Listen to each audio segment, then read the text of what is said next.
writer and director Travis Milloy. Thanks for being on with us. Thanks so much. Thanks for having me. So Appreciate it.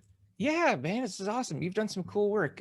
You did Pandorum, which is like a sci-fi space horror, and I loved it. I thought it was great. Had Ben Foster in it, Dennis Quaid, great cast, really interesting film. Absolutely. And then you did wrote and directed Infinity Chamber, which is a contained sci-fi thriller, and I thought it was a lot of fun. Thank you. And we did a film analysis on it, and then you found out about the film analysis, and we got you on the show, which is awesome.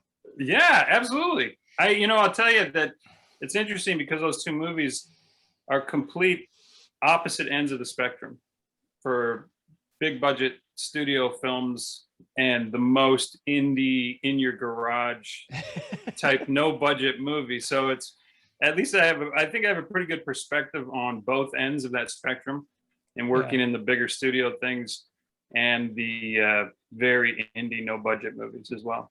I really want to dive into that. I want to dive into your process of writing and directing. Before we get into that, though, with this show, we always like to go into an origin story. So if you can give us just kind of a brief way that you kind of broke out and found success with Pandorum or whatever work you did. Absolutely. I grew up in Minnesota. I was in the independent film world there in Minneapolis, and working on films and commercials and things like that. I worked for Prince at Paisley Park, and I decided to make my own indie film. This is back in the 90s. So I made this $200,000 action shoot 'em up film. It wasn't a very good movie, but we accomplished what we wanted to accomplish. And I took it to Hollywood and sold it. It actually did pretty well, which got me a pretty big agent at the time. So it was interesting. I wanted to be a director, and he said, I won't represent you as a director, but I'll represent you as a writer. And I was like, well, I'm not a writer. And he says, well, you are now. And I was like, okay. So I kind of got thrown into the Hollywood system, and I've been working as a writer for years in the studio system. It took me a long time to kind of figure out the politics of it, to understand how that machine works. But I was making a living, but nothing was getting produced. It wasn't very satisfying to me to just be in development and writing spec scripts and all that kind of stuff. So I got a little anxious, and I decided to write my own script, just do my own thing, something that no one was going to read. And that was Pandorum. And it was a interesting learning experience because it was a big light bulb moment that suddenly a script worked for the Hollywood machine. And I realized that I was finally writing for myself. I was finally writing something that I believed in. I was finally writing a movie that I wanted to see. I wasn't faking enthusiasm for another story or another project. So Pandorum took off, and actually pretty quickly, as far as industry kind of standards go. So that movie then took off, and then that got me a lot of work as a writer, writing projects, fixing scripts, developing scripts, and then writing my own spec scripts that were getting optioned and purchased. Right. So that's kind of how it all started. It's interesting. I've been there where you've optioned the script and you get that promise it's going to happen, and you get a little bit of cash, and then nothing happens. And it is maddening, because it's almost like you've got the blank canvas, you buy all the paint, you have the design in your mind of what you're going to do, right? You just never put the paint on the canvas, and it's just like, it's not done, but you still sell it, and that's the crazy part. So I could totally understand your frustration there. And I was talking to Greg Hurwitz, and he said he had this piece of advice of write what lights you up. And it sounds like that's exactly what you did. And it's amazing that you did that. You had this inspiration for Pandorum, and then it happened fast, which can happen. Like, good news goes quickly. It can. So with Pandorum, where did that come from in your mind creatively? Because I think it's a really cool take on the sci-fi horror. Thank you. Actually, it's an interesting story. Along with that, that notion of writing my own thing, that nobody, no agents or executives were going to read this script. So I was a little more fearless in my decisions. I wasn't worried about how someone would accept the story or not. So I literally just wrote my own story. And I was planning on doing it independently. I was going to shoot it as a low budget, $200,000. We were going to shoot it in an abandoned paper mill. We actually started pre-production. So I was going to do this very small film with my roommates and all that kind of stuff. And then my agent, he asked what I was working on. I said, well, I did this thing. I'm going to go do this little movie on the side. And then he read it and he goes, whoa, wait a minute. This is actually really good like, compared to all your other stuff. Oh. And I was like, well, yeah, I appreciate it. And then he started sending it out and he said, listen, I've got some bigger players interested, so stop doing what you're doing. And at that time I was a little bit jaded and I was like, yeah, well, you keep doing what you're doing. I'm going to go make my little movie. And then, so I just kept going. He was like, all right, stop. You have to stop what you're doing because the Impact and Constantine are interested and etc. Wow. So anyway, but the story itself, it was interesting. I was working as a ground marshal at an airport when I was in college, and the Con Air plane came in, the plane that delivers convicts. Right. I started writing a script about that plane being hijacked, and then Con Air came out. So then I was like, oh, okay, well, someone beat me to it. Scratch that. So that sat on the shelf for years and years and years. And then I revisited it. And I thought, well, maybe I could switch it. Maybe I could go sci-fi with it. Yeah. So that's where it started. And the original script, it was a prisoner ship bringing 50,000 of the world's worst people to a prison on the planet. So that's kind of how it evolved. But the one thing that I think what was interesting about that process was I decided to do something I didn't normally do before, is that I wrote without a structure. Okay. I wrote without an outline. Yeah. I just did the page one, have no idea where it's going to go. Yeah. I wanted to try to give it that spontaneous, organic vibe. So that's why I gave the lead character no memory, so that I was on the same page as he was going down those corridors, and I didn't know what was around each corner. So it was and as you know, it's kind of a dangerous way to write, because you can always paint yourself into a corner. But this one just seemed to work, and I literally didn't know what was gonna happen at the end. I was literally like, there's the scene where they get to the cockpit and they finally look out the windows. We don't know where the ship is. I didn't know what to do, and I stopped and I took the dog for a walk, and I was thinking about outer space and where could they be and all this stuff. And my dog was drinking from a puddle in the street, and I thought, oh, okay, so that's about as opposite as that. Yeah. So I put the ship underwater, and it all worked. It's a great twist. It's a great twist. Actually, thanks. Yeah, well, the thing about that twist made me want to see more. I was like, okay, now what happens to them on the planet? Like, I'm ready for the sequel. You know what I mean? Oh, right on. Like, I was like, yeah, that was really cool, because you have these monsters and then the evolutionary gene, and maybe people are still corrupted. So I thought it was really cool that you had created it that way, where I was like, oh, I wonder what happens next. And so I really did. I really did like that. And you're right, it could totally be dangerous to write that way, but obviously you had the story burning in you. It needed to come out. It came out the right way, which is great. Yeah. So Infinity Chamber. Yeah. Where'd that come from? You know what? That was, so after Pandorum, then I got a lot of work as a writer, but I was still, that itch wasn't getting scratched. I wanted to get back into indie filmmaking, right? And I needed to do something. I just knew how the machine worked. I'd seen enough projects go down that path of trying to attach talent, putting all those players together for a package. And I saw how frustrating that was. So I decided, you know what, I'm gonna try to write the most self-contained, easiest production that I can. So that was the motivation. And I put these restrictions on myself. I said, 1 actor, 1 room, okay, go.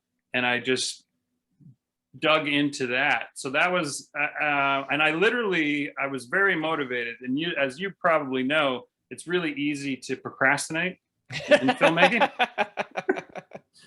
You say that, especially making an indie film. It's like, next year, when the kids are out of school, when we have more money, when we have more this, when we have more that.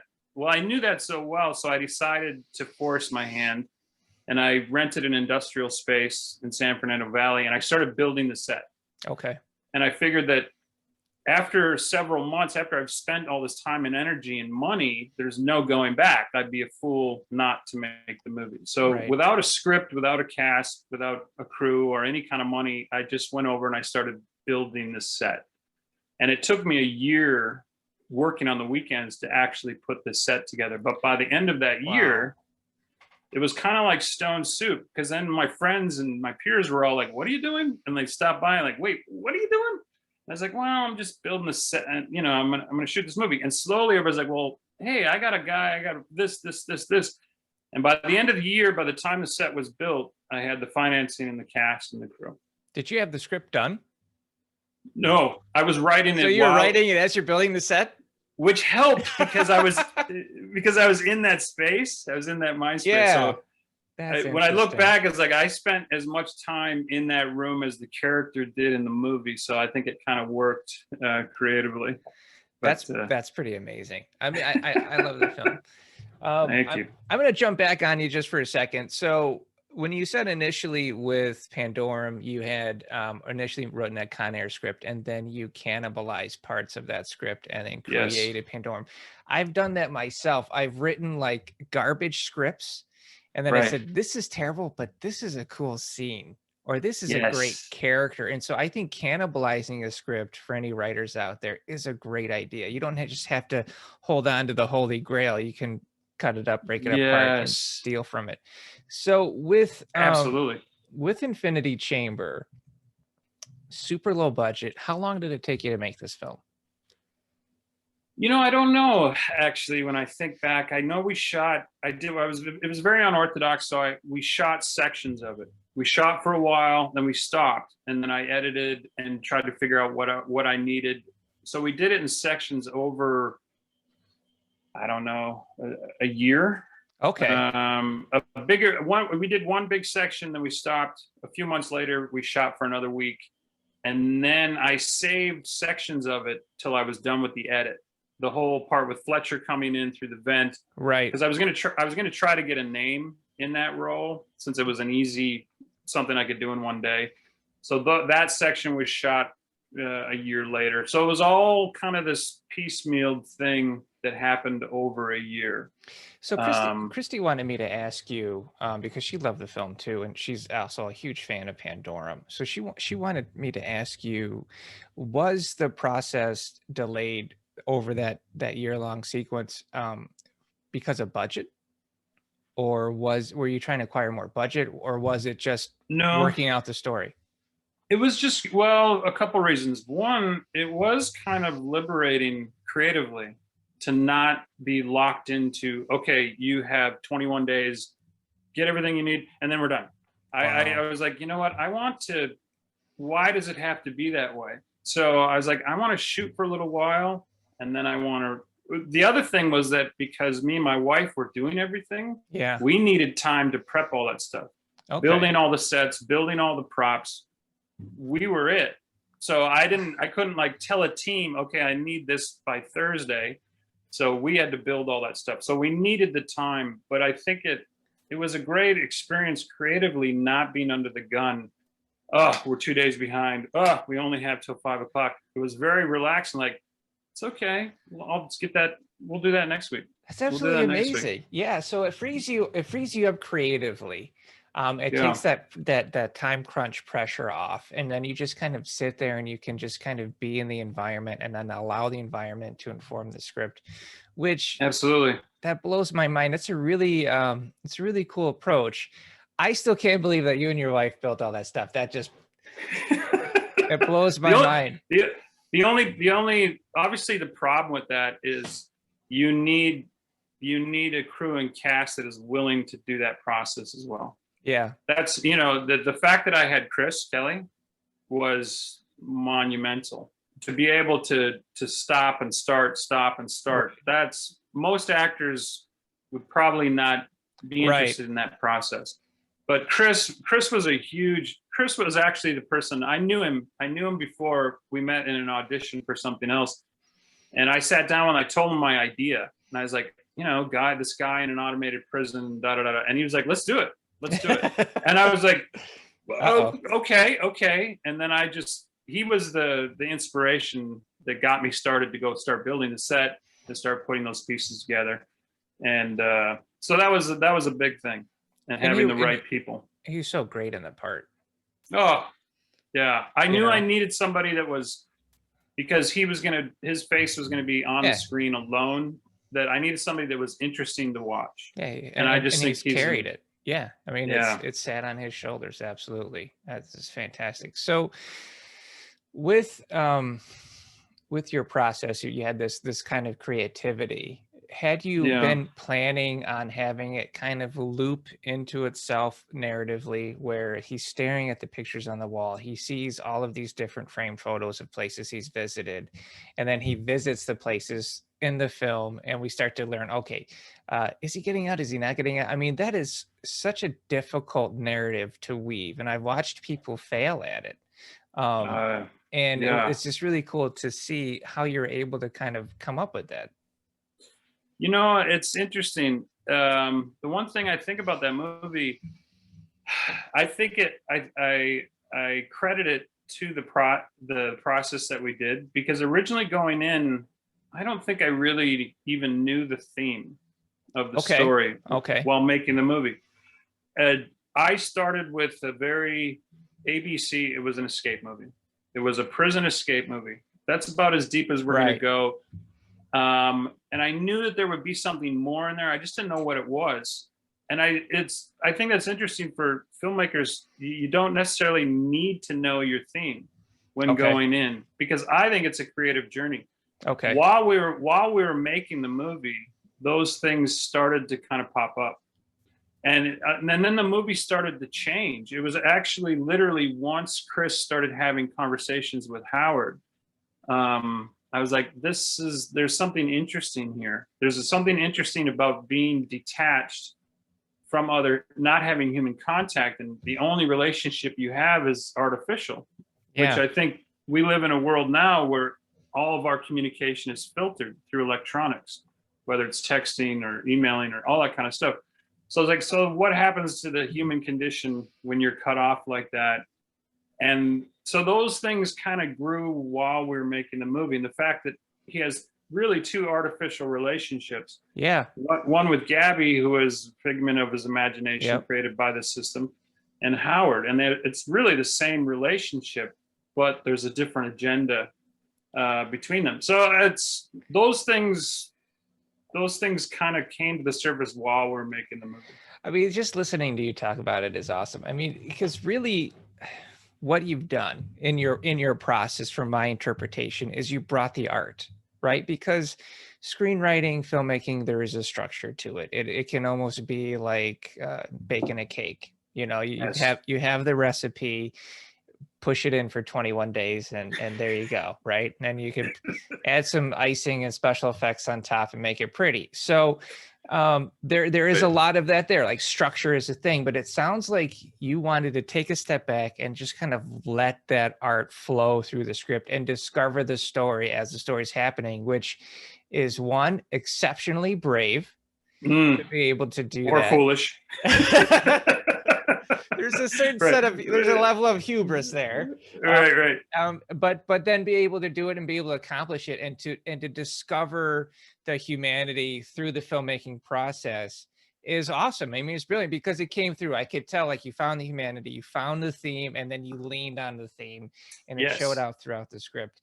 And I thought, if you didn't find that humanity, if you weren't able to capture that, of course the film would have suffered from it. But it didn't. You were able to nail it. Yeah. Thank you. You know, yeah, absolutely. A couple other things that I discovered along the way was originally the Gabby character, the barista in the coffee shop, was revealed as a villain. I'd written it where she confesses that that's the whole reason she's here, to get that piece of information from him. There was this big moment, but while we were filming it, I had a change of heart about that. I was like, he's been through enough, and I think it's more interesting telling a story about these very unusual relationships than just having this twist, this villain twist. So I was like, I'm going to leave the villain very abstract. It's the ISN, it's them, it's someone that's not really in the story. And I thought that was more interesting. So that was a change while we were filming. It was 100% the right call, because he needed a grounding character, and that's who Gabby was, because he didn't have one. Howard is not a grounding character. Howard very much usurps the lead there. So I think keeping Gabby that way and having her be almost a romantic interest that he knows is a figment, which is awesome, was perfect. And I love that that you kept it that way. It's a really good call. Thank you. Yeah, well, I don't want to just be throwing compliments. I'm just like, it's just awesome listening to the process and be like, yeah, man. You avoided danger there. Right. You know what? And another thing was, I didn't think Howard going in. I didn't think Howard had as much value as then I kind of found.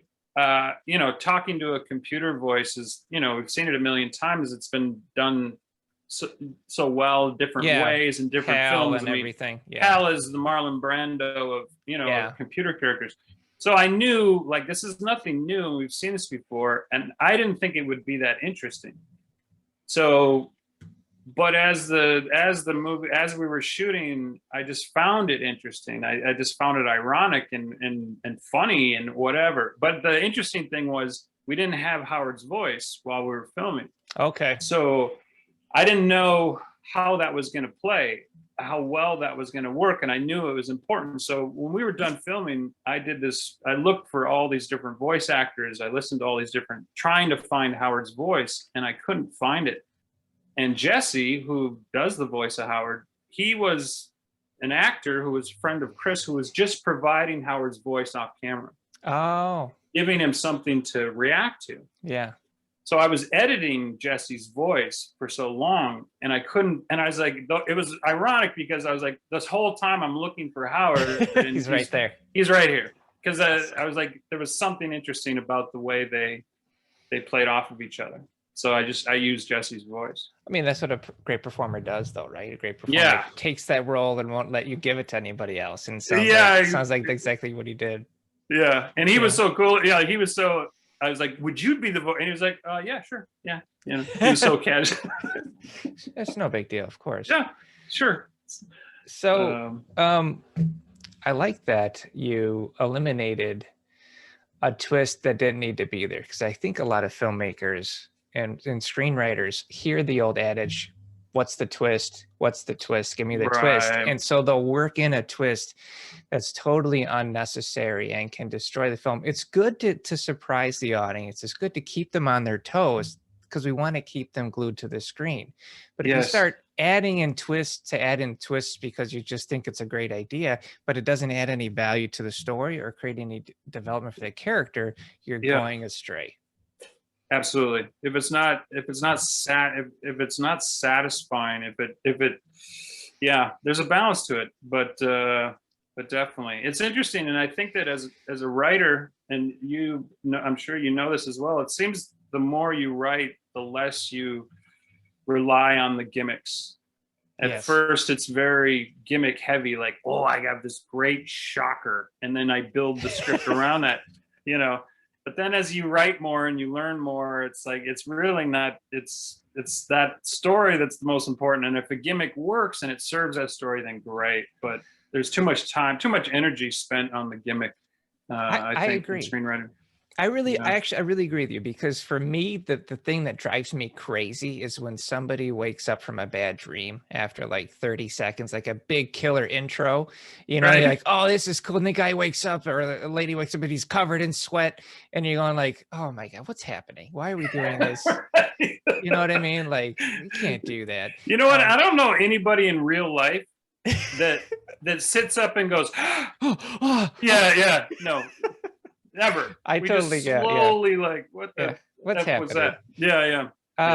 So you really beat the hell out of this guy. I mean, this central character, like, you come for him, and I remember I was watching it going, because in the structure that I preach, at the midpoint is when the character is at their lowest, and then they start to rebuild, and then they have another moment right in Act 3 where they're at their lowest again, and then they succeed. So, Right. and I was like, well, we definitely got to be at the midpoint now. We just beat the hell out of this guy. And I look at it as like we're only like 35 minutes in. I'm like, oh my god, this guy's gone through it. So, but I thought that's great because it keeps you invested in the character. I think it keeps the pressure going because this is a contained film. We have like two sets, really, if you look at it. We have the coffee shop and we have the prison. So I'm like, I sat down to watch this knowing this going, okay, is this going to be boring? Because a lot of situations you'll find like this, films that are done like this, I've seen on like the indie film circuit, it's just dialogue heavy and boring. Right. But as soon as we start to kind of lose a little bit of that steam, there's a power shortage, or he tries to escape. So you keep that kind of that tension going and upping those stakes a little bit. I thought that was like, yes, this is how you do a contained film. Oh, thank you so much. I appreciate that, because that was my biggest fear. That in going into it is how are we not going to get bored, and how to keep that story going, because your feet go to sleep after a certain point. So that was my challenge, was how to keep that going. So the one thing for me was, to me, it's a self-contained movie in disguise. That, yes, so much, but to let the movie breathe and to get out of it. And that's why I put in the memory recall, but going to the coffee shop over and over and over, and then he can start to manipulate that, etc. That was like, okay, that's my way out of the story. So we're not in this room the entire time. And plus it was a budgetary decision, because I could shoot so much in one setup. Right. I was using his wake up routine and him going to the coffee shop over and over and over. So I didn't have a lot of different locations. I could use that Groundhog Day element to get more bang for my buck while shooting. But that was my biggest concern, was the claustrophobic element of it and boredom. And I was really concerned about that. And I got to tell you, just a quick story is that when I edited the film, the first edit didn't work. Okay. I went by the script. The script was a little bit differently. And I edited the film, and then I was like, it just doesn't work. It's boring. It's too slow. We got to get to this. How do we do this? So then I changed the story structure in the edit. Okay. And then I did a second edit, and then I over edited. Oh no. And I was, which happens because you're like, just get to it. My fear, my own insecurities were, so then that second edit didn't work. So then I took a breather, I sat back, and then I took from both of those, like, all right, and I did a third edit, and that's the one that we have now. So like when I look at it, I still have problems. Of course. The story? Of course, because you were involved in it. Yeah. Yeah. The very first scene in the cell is the longest scene in the movie. And that drove me crazy. Like, that's not the time to be stopping and taking our time. And I just wanted to get things going quicker, but you need patience, you need to have restraint, but you need to keep the story moving. So that was a difficult juggling act for me. I think what works with the first act, if I may. Please. Okay. Please. What I think what works with the first act is you build the intrigue, right? So what I find with sci-fi films particularly is sci-fi films will grab you early with the world, okay? Right. And then if they work well, they're structured well, they keep you with the humanity, right? So sure. Like really bad sci-fi, you start to lose the audience in Act 2, because then it just becomes spectacle. Look how great this world is. That's one of the reasons why AI didn't work so well.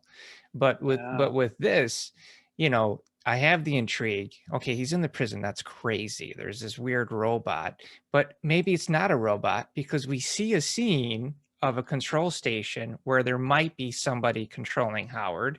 So maybe it is a guy. So then you build in the intrigue. So we go start going, oh, okay, this is interesting. And then that keeps you. And then we get into the humanity in Act 2. And then the movie just gets better and better. So I think that really works. Thank you.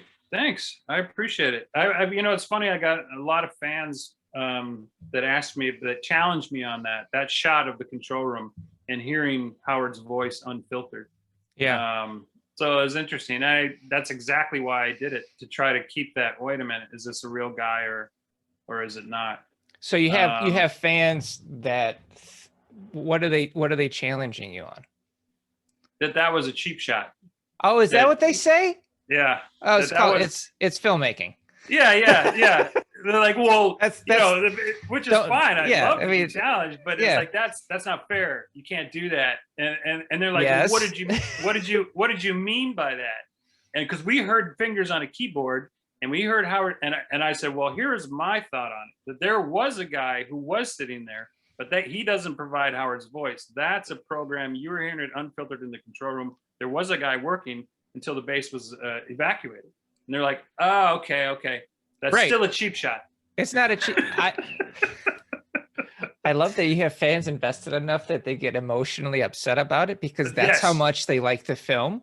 And I think that if a fan can come up to you and have that kind of an argument, they've invested in it. That's a good thing. If somebody doesn't like a property, they don't like a film, then their response is apathy. Absolutely. Yeah, absolutely. I love it. I've gotten into, the biggest one is the ending. And I've gone on. I love the ending. Oh yeah. No, it did exactly what I wanted it to do. Yeah. It created a discussion. It created questions. It gave answers. It let people decipher for themselves what that ending would be. And I really wanted to do that. I wanted to give, and long story short, and it's funny because like some of my friends and family, we completely like different things.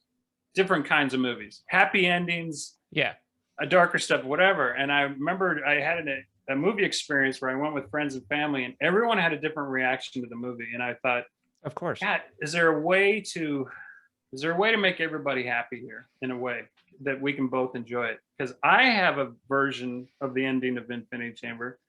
My wife has a version. Everyone has a different take on what that ending meant. And I was trying to do that, but I thought it was, am I going to get blasted for that? It's so high risk, dude.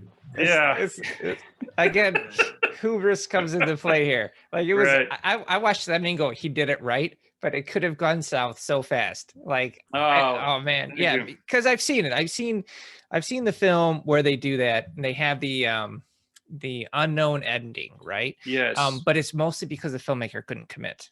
Right.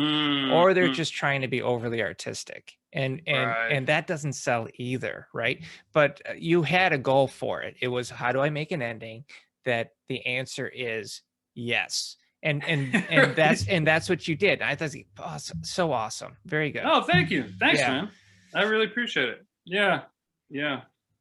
All right. So you've been doing this for a while. And what kind of we've already talked about, but what kind of advice do you have for indie writers out there, indie filmmakers out there that have seen your stuff or are motivated to get out there and really like try and make this thing happen? Yeah. I think right now it's such an exciting time to be a filmmaker. I don't think there's ever been another time like it. Okay. I really don't. Because the technology and the software is accessible to anyone. I mean, you can make a movie with your phone. You can make a movie with everything you can fit into a backpack. And I don't think we've been there before. It's easy technically to make a movie. It's difficult with all the other logistics and creatively. So my biggest advice is to make a movie. And maybe you have $10 or you have $1,000. Regardless, you're making something, and every time you make another one, it's going to improve, and you're going to learn along the way. So that whole hesitation of, I need a star, I need a budget, I need this, I need this, I need this. Well, sure, but 99.9% of the time, you're going to be waiting forever to have those moons align. So. To me, and then also just creatively, My biggest advice is you can't chase trends. Yeah, I totally agree with that. Yeah, I think that's the biggest mistake. Most of the time is people Yeah. are trying to write what's popular, and we know that 2 years from now it's No. all going to be different, and by the time your project actually makes it through the machine, that's going to be gone. So or recycled, or you got to wait for the next cycle and stuff like that. So that's Yeah. my biggest thing, is don't worry about trends at all. Doesn't matter if westerns or vampires or whatever's popular at the moment. Write what's in your heart, write what you believe in, write the movie you want to see. Oh, I That's the love that. biggest thing. You know, it's interesting because I equate it to having kids. I know, just follow me for a second. All right, I Sure. know I'm going off here. So you know, you're never ready to have a kid, and you say, well, I want to wait till I have the house. Oh, I want to wait till we have enough money. Oh, I want to wait till the house is done. I want to wait, you just keep putting it off. And really it's just a fear thing. And eventually you just have to tell yourself, you are never ready to have a kid. It's going to be pure chaos and the worst best thing of your life. Yes. And so then you just have to do it. And I think this is the same thing personally. Absolutely. That's a great analogy. That's about Yeah. the best analogy I've heard. It really is. Worst best thing. Yeah. Because there's no good time. There's no good time to have a kid or make a movie. That's why you just got to go into it blindly. You just have to do it. And with what do we have coming out right now? Do you have anything coming up? You working on stuff? Yeah, well, I kind of have my two worlds. I work as a writer for other companies and studios and whatever. So I have a handful of projects that are all in that pre-production phase that will hopefully happen. And then I'm also working on my next indie little passion project out of the garage type movie. So like another indie, you going with another indie kind of production? Yeah, absolutely. Letting the art fill you.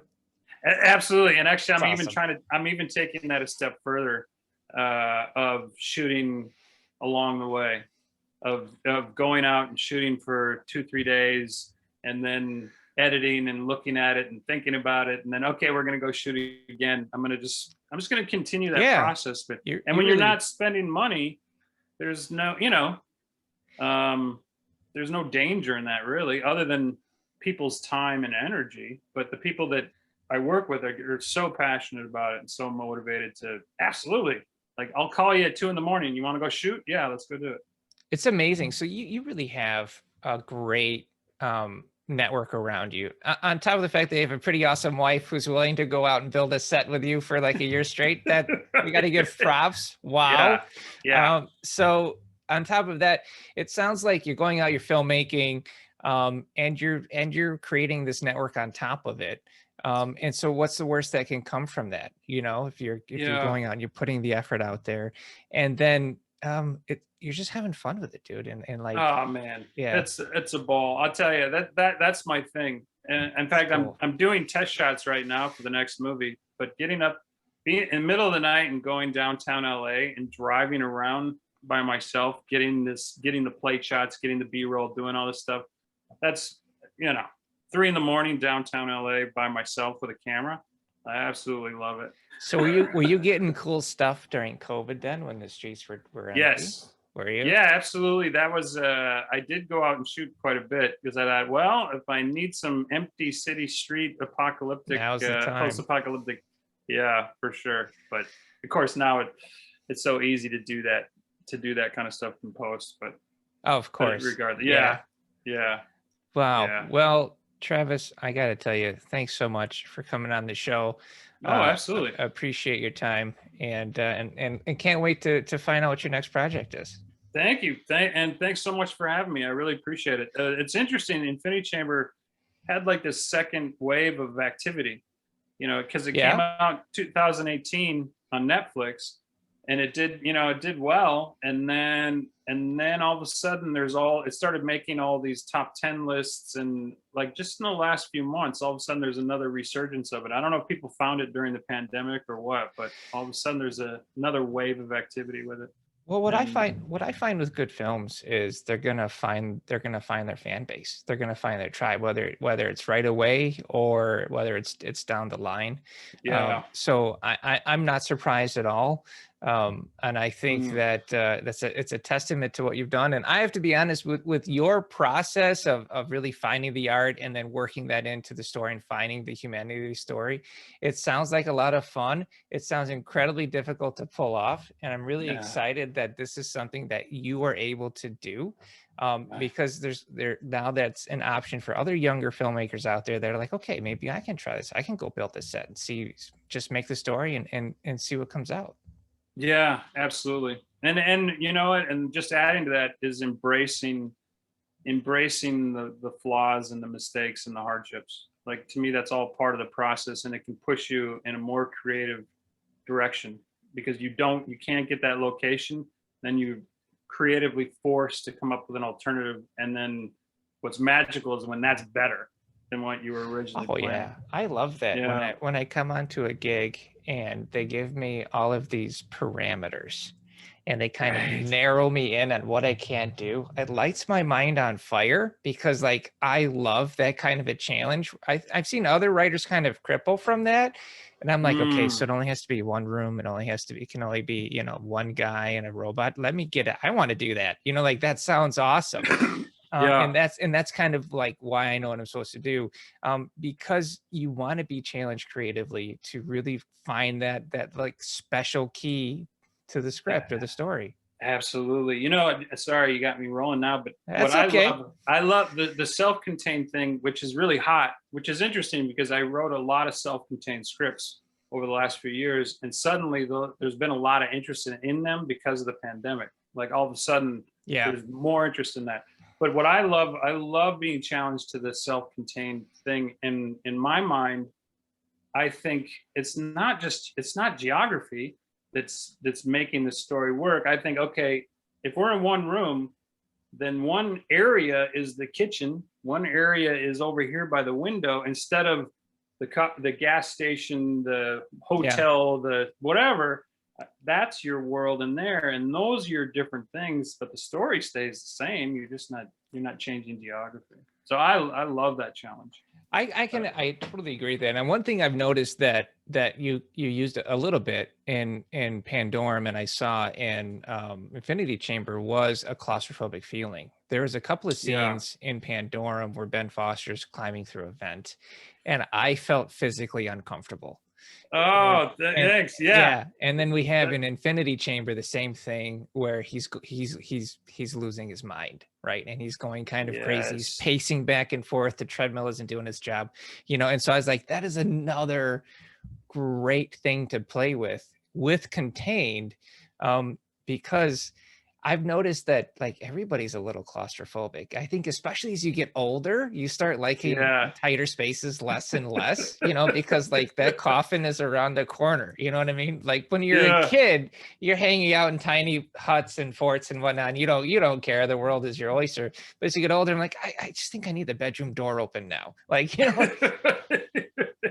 that's true. And that was one of the when writing Pandorum, I was like, I'm gonna try to make the scariest thing, and claustrophobia was one of my big ones. So that oh was yeah. it's funny you mentioned that scene because that was yeah, that's my worst nightmare is going down a Oh, vent dude. that comes to a dead end.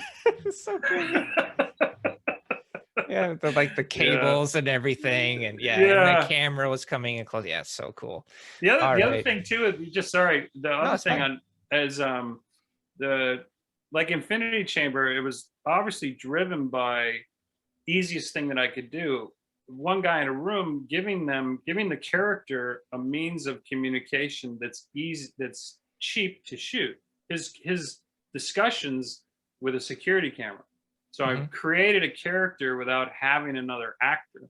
And it's like so a lot of the stuff that I'm writing relies on okay, it's somebody on a phone or it's somebody talking through a vent or it's someone Yeah. talking to characters that are hidden or behind devices or whatever. But so that was a big push of how can I have more characters in my story without having another actor.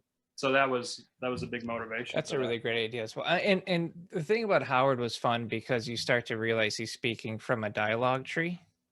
Oh, right, right. And the consistency there made it a lot of fun because you expect what he's going to say, but then the character is so smart that he can talk around Howard and start making him second guess his own dialogue tree. Yeah. Which weirdly added a bit of humanity to the computer, which I thought was interesting. Oh, thanks. Now, the other character that he runs into, I would call the mentor character, a mentor archetype. Sure. I'm sorry, I can't remember his name, but Fletcher. Yeah. Fletcher, yeah, on the other side of the wall, where he starts out as a really strong character and thematically is still there as well. But what I like is that you show what will happen to a character if he can't get out and he kills himself. And I was like, that is 100% what our central character needed to see. Thank you. You know, if he just stayed there and was alive and was a support structure, it would have really hurt the film. But from what I understood in the show notes, you shot them at separate times. They never actually played off of each other, right? Yeah, they still haven't met. Are you serious? Yeah, yeah. They've talked on the phone, but they've never met in person. And I saved that role. I knew I could shoot that role anywhere. We only saw him through the vent. So we actually we shot that in my living room because the set was gone. Wow.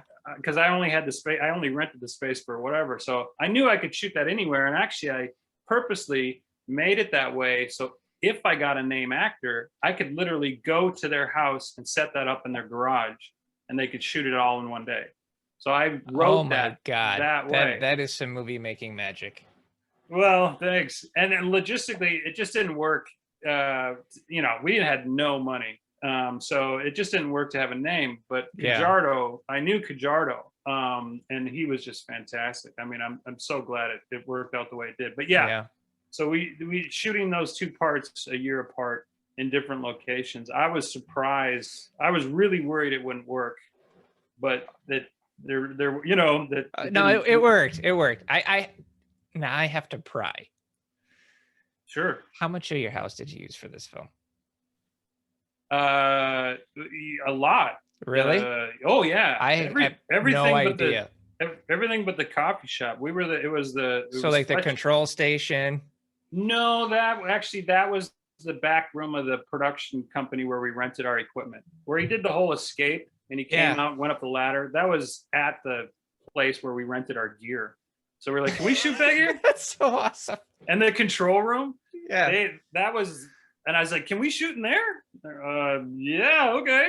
And then we threw together some monitors and whatever. So it was God. But the hospital room, his apartment, bathroom, all that. You shot a hospital room in your house? Well, there's that one close-up shot of the old man laying on life support. Right. So he was just laying on the kitchen table, and we just put a white plastic thing behind him. Oh my God, dude! I would have never saw that. That's Are you serious? Well, for the indie filmmakers out there, that's amazing. There's so many, all the little B-roll shots, of the laser and all those little things I did on the kitchen table after we were done. All those little inserts and. Man, I tell you, I needed these city shots, all the city shots. I would go out every night for weeks to try to get the perfect B-roll shot of city. So I was driving around downtown LA. I broke up a drug deal one time. I came around a corner and these guys took off running. And there's one shot in the movie where a train goes by. Right. And the funny story about that is I needed a shot of the train coming up with the city in the background. I drove all around LA, and then I finally found it. I was like, oh, here it is. So I set up the camera, I put it on the ground, a train's coming. I'm like, cool. And the guy stopped the train to yell at me. He opened the window and he's like, what are you doing? He goes, you're way too close to the tracks. I'm calling the police. I'm like, I'm sorry. God. I'm just trying to get a shot. He goes, you're way too close to the tracks. And I was like, and all the commuters, all these people going to work are all mad. Yeah, well, they're all looking at me like, who's he yelling at? I didn't know he could stop the train like that. That's anyway, amazing. He drove away. And I was like, wow. And then I was about to move the camera and I saw another train coming. So I just turned it on and walked away. And then the train went by and that's the shot that's in the movie. Oh, wow. Yeah. Dude, that's amazing. Yeah. And then, all right. So some people, I read some, I did some digging. Some people think the old man is him. Right. Is that you going for that or? Well, like I've had that discussion, the different multiple endings and what it means and all that kind of stuff. And when they say, here's what I think he's the old man on life support and it's his own internal battle of a machine keeping him alive and whatever. And I say, yes, absolutely. And then you drop a mic and walk away. That's how it happens. But that's what I intended. I was like, I wanted people to take the movie how, and I left it. And I did clues where all three versions are viable. Dude, that's and so then hard to you do. can challenge them. To me, well, yeah. I have my version, but there's very specific clues that point to that. But then someone can argue and say, yeah, but this, and I was like, you're right. You're right. I kind of don't want. I kind of don't want your version because it's going to spoil. It's going to spoil my version, and I know people are going to get mad at me for not pushing on that, and getting it from you. Oh, but sure. I'm going to respectfully not push on that. Hey, that's great. To me, it's a happy ending, regardless. There you even though you're literally doing it right now, Travis. Sorry. That's awesome. Oh, dude, you've been such a pleasure to be on the show, man. I really appreciate you. Thanks. I appreciate it. Love being on here. Awesome. I can talk script, man. We can go all week if you talking script. Absolutely. I just absolutely love it.